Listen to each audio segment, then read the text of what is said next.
Are you looking to clear tier 15 plus maps without breaking the bank? Well, I've got you covered. This is my early stage maps build. I'm flying through map 15 plus without having any uniques and not even any really great pieces of gear. It took a lot of trial and error for me to figure out how I wanted to get this build to this point. So let me save you the trouble and share with you all of these little tips that I found for building this character.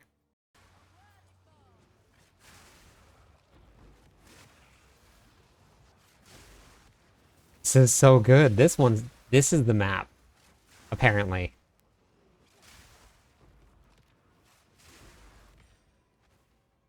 Now, before we hop in, I wanted to make sure that I extended this offer to anybody that is watching. We have a great guild. In order to get into the guild, you're going to click the link at the top of the description of this video, the Discord icon. We manage the guild through Discord. So if you hop in, you go down to the clan queue channel, join the queue to get into the guild. This is what our guild stash looks like. We have a whole bunch of stuff that we're going to be doing. We have currency, we have skill gems that you are all welcome to take. We have armor for while you're leveling. We have under 50, which is really, really helpful. You can grab some pieces of gear that you may not have otherwise found through this. It is all free to anybody that wants to join. So make sure you click the link in the top of the description of this video, click into the Discord and come and join us. There's a lot of people playing every day, so get the help that you need in order to make your journey a really, really smooth one. Now we're going to start with the gear for this.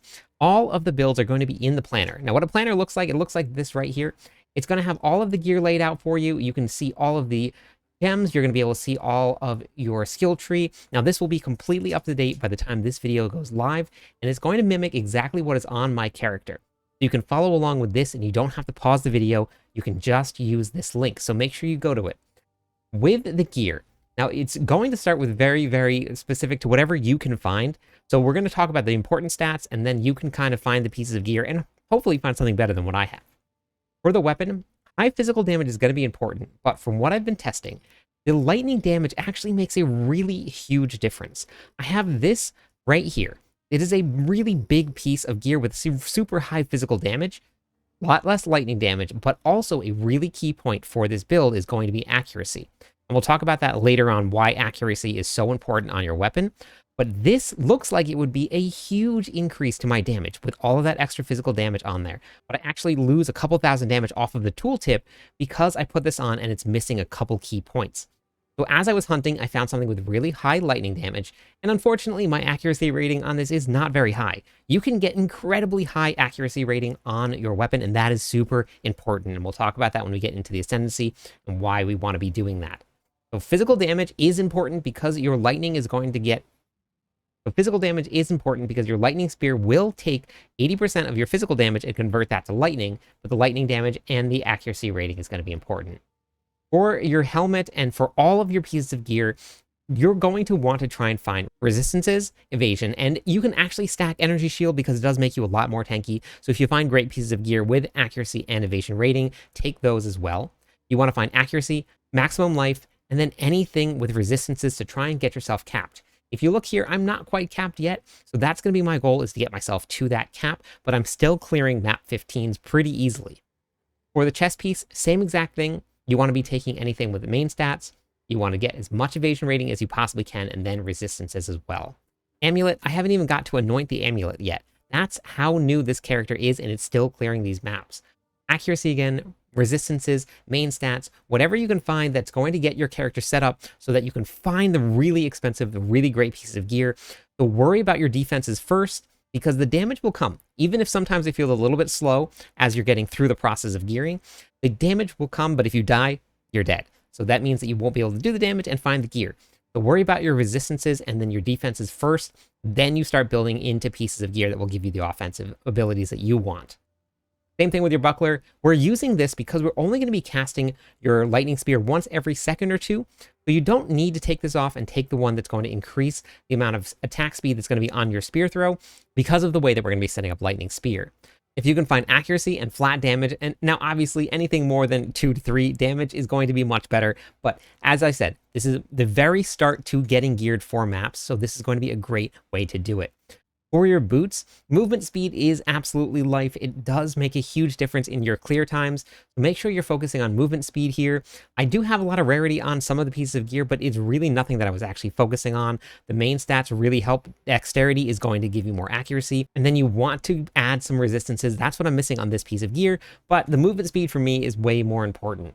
For the belt, we're going to be doing the same thing.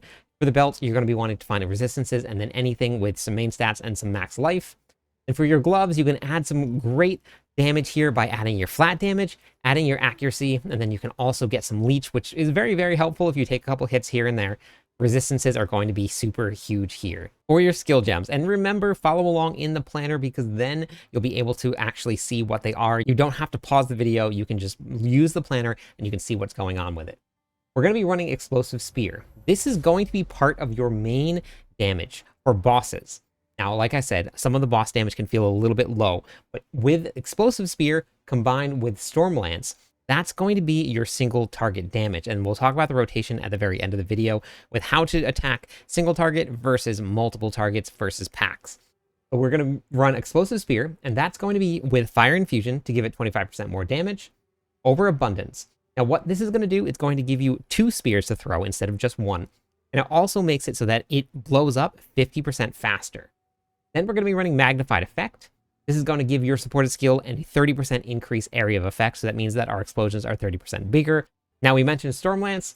Storm Lance is going to be what we're going to be running next. This is going to throw out a spear. It's going to have electricity that's going to come off of it. When your Explosive Spear blows up right next to it, it's actually going to explode the lightning damage, and it does a whole bunch more damage as it explodes. That's going to be your single target combination, along with just a couple other tweaks here and there, but we'll talk about that in a little bit. Inside of this, we're going to be running Scattershot. Scattershot makes it so that we have 3 of our Storm Lance that go out at one time. You see 1, 2, 3 different spears here. Now, it's not blowing up, but what we're going to be doing is when you throw out your Explosive Spear and then you throw out your Storm Lance, when your Explosive Spear blows up, that's what it looks like right there, and that's where your target damage is coming from. So we have 3 of them. It loses 35% damage, but it's really, really good because it's throwing 3 spears out. You have 3 times the damage now at 35% less, so it works out to be a buff for it. We're also going to be running Martial Tempo. If you do throw out your Explosive Spear and you have to dodge something and you want to get your Storm Lance out in time for that explosion, now you're going to have 20% more attack speed, so it's going to be able to get there much faster. We're also going to be running Lightning Exposure. This is going to give your supported skills increased lightning exposure for 8 seconds on shocking an enemy. Now we're going to talk about our main source of damage. Our main source of damage here is going to be Lightning Spear. Lightning Spear is going to throw out a charge, and then when it hits something, it's going to split into multiple. Now, you're going to start seeing this spawn all over the entire map. It clears the entire room if you can see the entire room. It's pretty fun to see. We'll talk about how we're going to start doing that. The first thing that we're going to be running is going to be Lightning Infusion. This is going to give you 25% more damage. And then we're going to be running Primal Armament. This is going to give us another 25% increase elemental damage. Next, we're going to be running Volt. This is a game changer. This makes your Lightning Spear hit so much harder. That's why we don't need attack speed. The reason that we don't need attack speed is that Volt is going to build up as you move. So if you're spamming, you're never actually going to be able to build up enough Volt charges, which you can see right up here in the top. This Voltaic charge, that's going to make your Lightning Spear hit a lot harder. When we throw that, we now have 1. When we move, it starts to go up, but if we're spamming it, we never actually get to see any of the charges. The way that it works is you have to have at least 10 charges, and it goes up to 30, so every 10 you get an increase to your damage. So if we're just spamming the Lightning Spear, we're never going to see the increase in damage from Volt. So Lightning Spear doesn't actually require any attack speed for this build. Now, attack speed will make the animation a lot smoother, so if you do end up with some attack speed, definitely doesn't hurt because it will give you that nice smooth feel as you're going through and you're playing through your maps. When you're at full charges, consumes all Voltaic charge on use. Supported skills will chain 1 time per 10 Voltaic charge consumed. Every time you consume 10 of them, it's going to chain an additional time. Now, this is how it clears the whole room because it just keeps on chaining from monster to monster. It is really, really an awesome ability to use here. We're going to be getting Frenzy charges. Now, Frenzy does a very specific thing to Lightning Spear. When you have a Frenzy charge up, consume a Frenzy charge, if possible, to cause your main spear to split into multiple copies on impact, each of them which bursts. So that's going to be how we're going to chain so many. If you can get your Volt charges up, and then you get your Frenzy charge as well, and we'll talk about how to get Frenzy charges up in a second. It does some big damage and some big AoE clearing damage. So what Perpetual Charge is going to do is going to give us a 35% chance to not consume that charge, because normally on a cast, when you have a Frenzy charge up, the Frenzy charge goes away.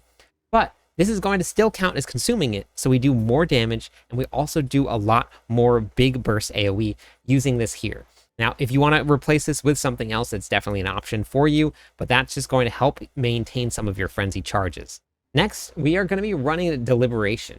Supported skills deal 20% more damage. You take a 30% more movement speed penalty while the supported skill is being used. So normally when you cast a skill, you're going to see your character slow down. This increases that. But if you watch here as I move, it doesn't really make much of a difference. I'm still moving pretty quick. As long as I'm not holding it down and spamming, that's what it looks like. As long as I'm moving and I just cast it once every couple seconds, it doesn't make a difference at all. You still have a lot of mobility, you're still going to be pretty safe, and it does make your Lightning Spear very, very strong. The next ability that we're going to be running is going to be your Herald of Thunder. Now, Herald of Thunder right here, this is going to be how we're going to start proccing our Frenzy charges. Herald of Thunder, inside of Herald of Thunder, we're going to be running Electrocute. This will change our shock damage that is going to be casting from your Herald of Thunder into Electrocute. Once an enemy is electrocuted, that is how we're going to get our Frenzy charges, which we're getting to in just a second. Then we're also going to be doing Neural Overload, your supported skills, electrocute primed enemies on hit. Then we're going to be running Innervate, gain 30% of damage as lightning damage over 5 seconds on killing a shocked enemy with this supported skill. We're going to be shocking our enemies with your Stormlance, and then as your Herald of Thunder comes down, it's going to be electrocuting shocked enemies, and is also going to be doing additional damage to shocked enemies as well. Next is going to be another way that we're going to be getting Frenzy charges. We're going to be running Sniper's Mark. What this is going to do, and it's limited to 1 per target, next critical hit against a marked enemy has a 41% increased critical strike damage bonus. That's not all. The next critical hit the target receives consumes the mark, deals extra damage, and grants you a Frenzy charge. So this is going to be a great way to get Frenzy charges. This actually will be able to get you charges faster. So you're just going to have to get into the habit of you click this first and then you use Lightning Spear, and you'll constantly gain more and more Frenzy charges. So just getting into the habit of that rotation is going to help quite a bit. Now, normally when you're running through big groups of monsters, you'll be able to keep Frenzy charges up without having to use this all the time. But for bosses, this is really great. You will only gain electrocuted enemies by killing shocked enemies with Herald of Thunder. So if there's no other enemies to kill, you will not actually gain Frenzy charges. So using Sniper's Mark to gain Frenzy charges is going to be a great source for your single target damage, which is going to be your bosses. Combat Frenzy is the reason that we put Electrocute inside of your Herald of Thunder. This allows you to gain a Frenzy charge anytime that you electrocute, freeze, or pin a monster. But this can only happen once every 4.6 seconds. That's why keeping up those extra charges is going to be so important. We're going to be running Profusion. Profusion gives you a 50% chance to gain an additional charge. So now, every time that we proc this, if we have only procced it once every 5 seconds, then you'll be able to max out your charges, and if you have a 35% chance to not consume one, you should have your Frenzy charges up all of the time. The next thing that we're going to be running is going to be Wind Dancer. Wind Dancer is going to be another passive, so you're going to need at least 100 Spirit, which you do end up getting from the campaign. I will eventually have a guide out for using a Scepter as in your offhand. That is going to allow you to get 100 more Spirit, and then you can use the Row Amount. The Row Amount is really, really fun because it does take away the movement speed penalties, but you actually don't really have much of a movement speed penalty, as you saw. So it just adds a really, really fun way to play the game, but we'll talk about that in another video. What Wind Dancer is going to do, every 1.2 seconds, you're going to gain a stage. That gives you 10% more evasion rating per stage. When you get hit, it consumes all of the stages, and it's going to trigger Gale Force. Knocks back enemies, you have an explosion area, 100% more area of effect damage per stage, 50% damage per stage, 25% more knockback distance per stage.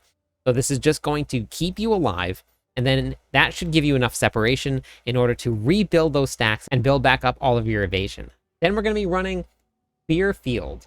This is going to shoot out a bunch of spears on the ground in front of you. It looks just like this right here. All of these spears are going to start doing damage. The spears are going to remain for the duration, which is going to be 10 seconds. or they're going to explode when the enemies touch them. That's going to damage and maim the enemies. Now, you can have up to 70 spears. So you basically can just spam this to get a whole bunch of spears out right here. And now, as the enemy walks over them, they start exploding. So if you know a monster or a boss is going to be spawning, then you just pop out a whole bunch of these right here. And then you start your rotation when the boss pops up. And it's a whole bunch of just primed damage in order to get that boss taking damage right away as soon as it spawns. Inside of that, we're going to be running Rearm. Hazards created with supported skills have a 25% chance to rearm after they're triggered. So 25% chance when your monster walks over them and it explodes, they have a chance to rearm that and then not go away. You don't have to recast it again. Then we're going to be running Pin. As you saw, frenzy charges come from Pin. So if you're constantly casting this out, that's also going to build up pins. So we don't have to rely on killing shocked enemies as well. We'll also have Pin in order to get your frenzy charges up. And then finally, what we're going to be running is going to be Barrage. What this is going to do, it's going to empower your next bow or projectile spear attack to repeat multiple times. Consuming a frenzy charge is going to give you additional actions to repeat. Inside of that, we're going to be running twofold. Benefits from consuming charges with supported skills, a 20% chance to be doubled. Then also Second Wind, your supported skills have 50% less cooldown recovery rate. The supported skills have twice as many cooldown uses. That's why if you look down here, we have 2 charges, but it does take just a little bit longer to cool down and gain those charges back. For the runes, I went all resistances right now. The only thing that I didn't do is inside of the weapon, go with a vision rune. It's just a little bit more damage than your iron rune. And the reason that it's a little bit more damage than your iron rune is because of the ascendancy we're going to be taking. I haven't even gotten to do my 3rd or my 4th ascendancy yet. That's going to be happening very soon. But it's still clearing 15 maps. So it's very, very strong. The reason that we're going to be running such high accuracy rating with this build is because we're going to be running Critical Strike. Chance to hit attacks can exceed 100%. Gain additional critical hit chance equal to 25% of your access chance to hit with attacks. The more accuracy you gain, the more critical strike chance you gain. You can get up to 100% critical strike chance, so you can imagine how much damage that is critting every single time. We're also going to be running Penetrate. Attacks using this weapon have added physical damage equal to 25% of the accuracy rating on the weapon. So adding in that vision rune instead of the iron rune gives you just a little bit more damage, as well as having that big accuracy roll on your weapon. That's why it's so important. But mine is actually very, very low. So when I want to look for a new weapon, I want to find something with a really, really high accuracy roll because this is a very, very strong node. If you already have gotten your ascendancies done, we're going to be coming right down through Elemental Infusion as well as Infused Avatar. Now, there is a lot of different ways to build this whole entire board, but the way that I ended up with, and this got me through tier 15 maps, and I can actually do tier 16, probably 17 just as easily. I set up the very beginning just like this. Now, it's definitely not the most efficient pathing, but once my gear gets better, then I'll be able to change out some of these nodes here. But I definitely went down the attack side because, like I said, the boss damage is still on the rise. So we still wanted to make sure we kept all the attack nodes along the side. Now, again, my gear isn't there yet, which if you're watching this video and you've made it this far, your gear isn't quite there yet either. Taking all of the nodes like cat-like agility here to make sure that you have all of the evasion that you need. My evasion right now is only at 70%, and I do want that to get much higher. So making sure that we keep all of these nodes that give us that extra evasion is going to be important. However, the movement speed is definitely going to be something that you want.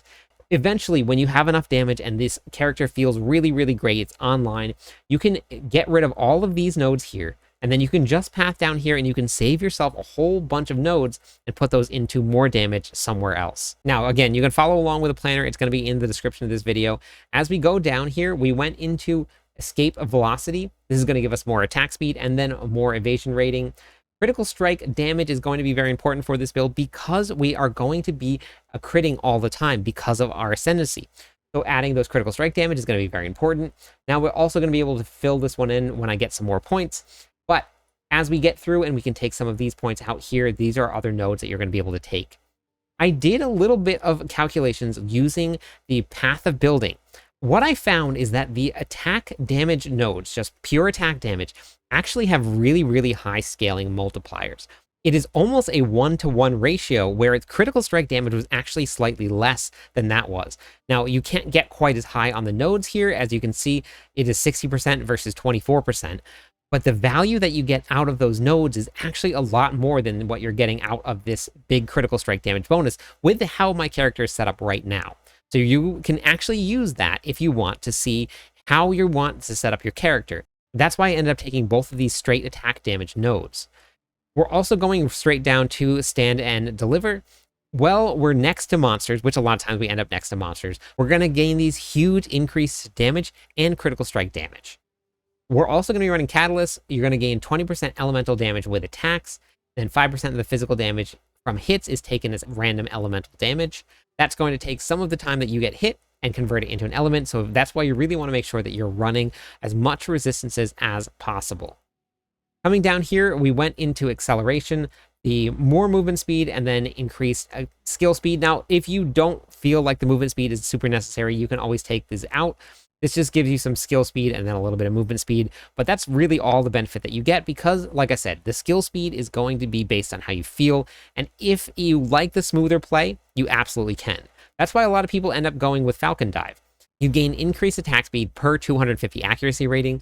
This will give you a very smooth play, and then it also isn't really bad getting these increased accuracy nodes.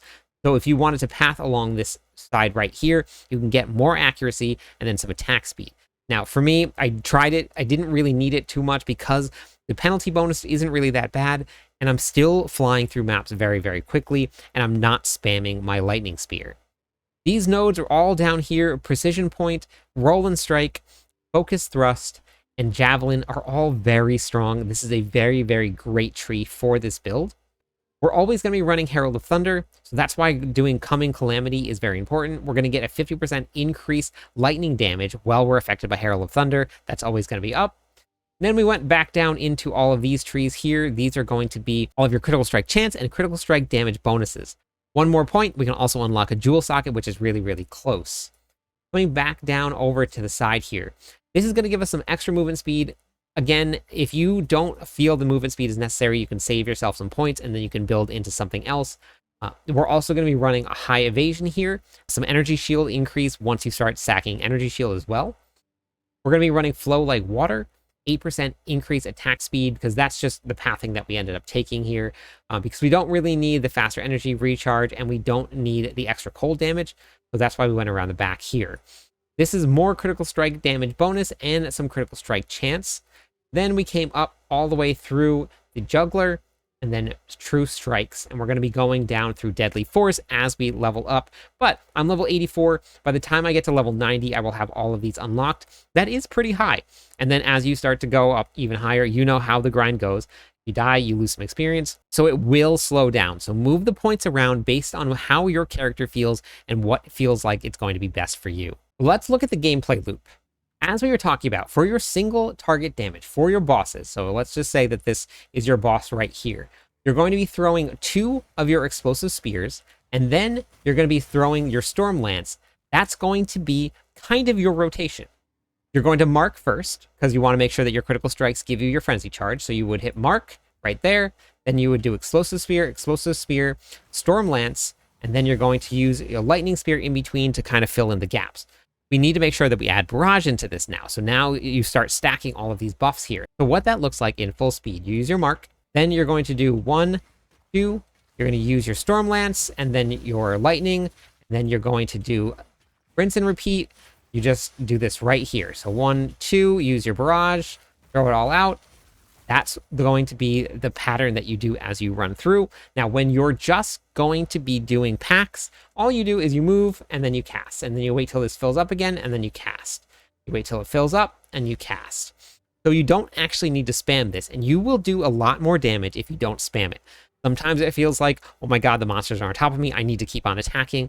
Slow it down. Make sure that you fill this up and the monsters will die almost instantly if you have enough of your buffs up and you just let your buffs stack as much as needed. Remember to throw out a mark if you need to, and then you can use your lightning spear on top of that. And then you also have, for your bosses, you can stick these out on the ground here and get yourself primed to do a lot of damage. So that's all I got for you. Hopefully you enjoyed the build. Let me know in the comments what you think. There's a ton of different ways to build this build out there, so throw some ideas in there. Let me know what your favorite version of Lightning Spear is. I'm live every night. Stop by, say hi, theorycraft with me. Catch you on the clip side.